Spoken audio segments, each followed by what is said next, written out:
Vamos a entrar a un pequeño estudio importante para nuestras vidas y yo quiero comenzar diciendo de que Dios tiene un plan para nosotros. A veces cuesta entender los planes y decisiones. Las decisiones a veces son para bien o para mal. El hombre ha tomado decisiones como para poder seguir adelante o como para retroceder. En las Escrituras también hay decisiones y decisiones muy importantes. A través nos hablan los profetas, los apóstoles, nos hablan de que cuando uno toma decisiones o planes que realizar, también tiene sus consecuencias. En estos tiempos, las familias toman decisiones o planes para mejorar el hogar. Y también para mejorar el hogar vienen consecuencias positivas, como también consecuencias negativas. Todo plan tiene una secuencia importante. Y estas consecuencias son para el ser humano. Ahora quiero mencionar de que en las Escrituras el plan de salvación tiene una consecuencia muy importante en la vida del ser humano. Y para eso quiero comenzar leyendo Romanos capítulo 5, verso 12. Por tanto, como el pecado entró en el mundo por un hombre y por el pecado la muerte, así la muerte pasó a todos los hombres por cuanto todos pecaron. El primer hombre de la creación hecho por Dios fue Adán. Y su pecado fue la desobediencia. Es increíble cómo el ser humano ha sido desobediente y cómo se desconectó de la intimidad de la comunión con el Señor. Adán quebró esa intimidad, esa comunión con el Señor. Y a través de la historia de la humanidad hemos visto las consecuencias de las malas decisiones. Los hombres preparan su plan para mejorar, pero cada día es peor, porque no se comunican con Dios. El plan de salvación es un plan muy importante para nuestras vidas. Es por eso que Pablo escribe en estas cartas a los creyentes, en Romanos, diciendo de que por este hombre que cometió pecado, entró la muerte y así a todos los hombres, por cuanto todos pecaron. Me llama mucho la atención que en el capítulo 3 de Romanos también hace mención con respecto a esto. Dice así, en Romanos capítulo 3, verso 23, por cuanto todos pecaron y están destituidos de la gloria de Dios. Quiero mencionar algo. Miren, la consecuencia de la desobediencia es esta. Primero, la muerte. 2, destituidos de la gloria de Dios. Al pensar es como decir, el hombre no tiene una salvación plena. Al escuchar Pablo en las Escrituras a los creyentes, se hace mención como que no hay un plan. Pero a mí me llama mucho la atención que después en el capítulo 6, verso 23, hay algo que es bien interesante que Pablo escribe y quiero leerles a ustedes. Porque la paga del pecado es muerte. ¿Se acuerdan los dos textos mencionados anteriormente? La paga del pecado también es muerte. Nos destituye, ¿no es cierto?, de la gloria de Dios. No somos parte de su reino. Pero en el capítulo 6, verso 23 de Romanos, Pablo dice, porque la paga del pecado es muerte. Pero aquí yo quiero resaltar algo que me llamó mucho la atención. Mas el don de Dios es vida eterna en Cristo Jesús, Señor nuestro. En el texto, a mitad del texto, en punto y coma, dice, mas el don de Dios es vida eterna en Cristo Jesús, Señor nuestro. Aquí entra algo muy interesante para nosotros. Este plan de salvación está aclarándole a Pablo de que no es por medio de nosotros mismos, sino que es por medio de Cristo Jesús. El hecho como Pablo escribe esto, hay algo bien interesante. Como Cristo amó al mundo, Él vino a la tierra por primera vez.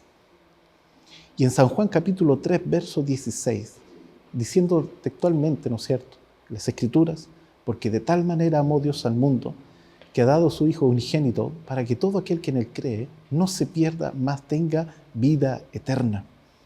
Está diciendo que Dios, siendo el creador del universo, ama a sus hijos. Y Él viene por primera vez a través de la Virgen, nace, crece, se desarrolla como parte del ser humano, haciéndose hombre, para vivir con los hombres, para restaurar. ¿A qué vino Cristo por primera vez? En las Escrituras dice en Lucas capítulo 19, verso 10, Él, Cristo mismo, Jesús mismo, vino a buscar y a salvar lo que se había perdido desde el principio de la creación. Esa relación, esa comunión con el Señor. Él viene a buscar, viene a restaurarlo. Aún más, Cristo cuando vino a la tierra por primera vez empezó a enseñar los principios de su Padre. ¿Quién era? Él mismo comenzó a enseñar en las Escrituras de que no hay otro mediador que es solamente Él en Cristo Jesús. Y este plan comenzó a trabajar y a elaborarse. Las Escrituras hacen mención que esta labor comienza así. ¿Cuál era lo que tenía que hacer Dios mismo? Su misión era pagar la deuda.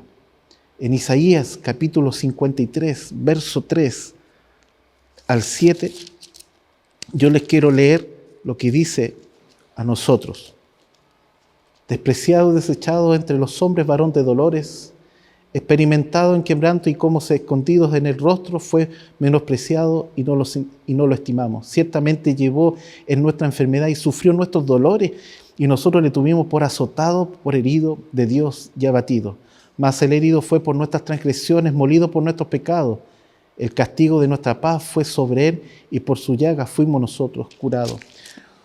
¿Cuál fue la deuda? Morir por nosotros en la cruz para salvarnos.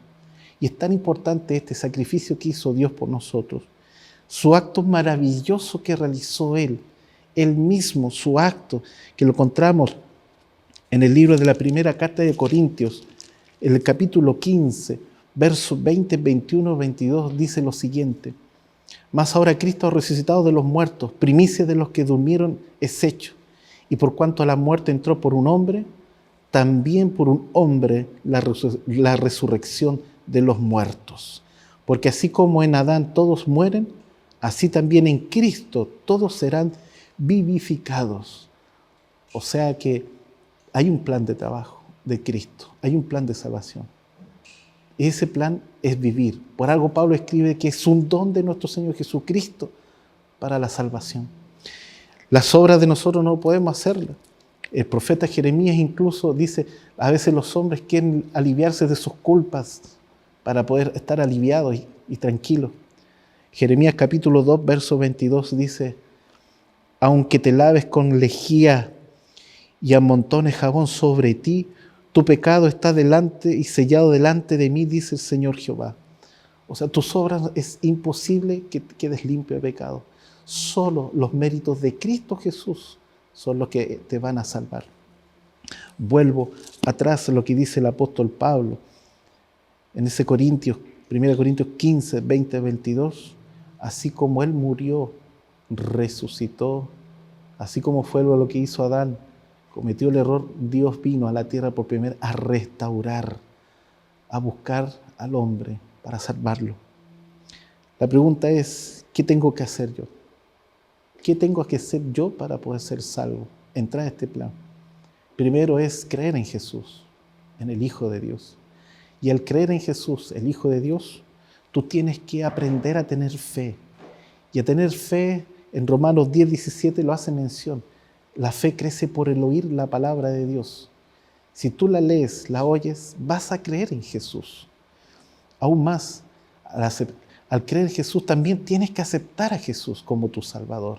Diariamente Dios nos da una oportunidad cuando despertamos cada mañana. Y te lo digo a ti, que me estás viendo.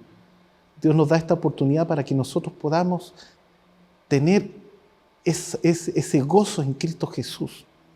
Yo quiero decirte que aceptas a Dios como tu Salvador. ¿Qué más debo hacer? Abre tu corazón al Señor. Apocalipsis capítulo 3, verso 20, y yo quiero leerlo textualmente para animarte tu corazón. He aquí yo estoy a la puerta y llamo. Si alguno oye mi voz y abre la puerta, entraré a él y cenaré él y él conmigo. Es una promesa del Señor y está escrito.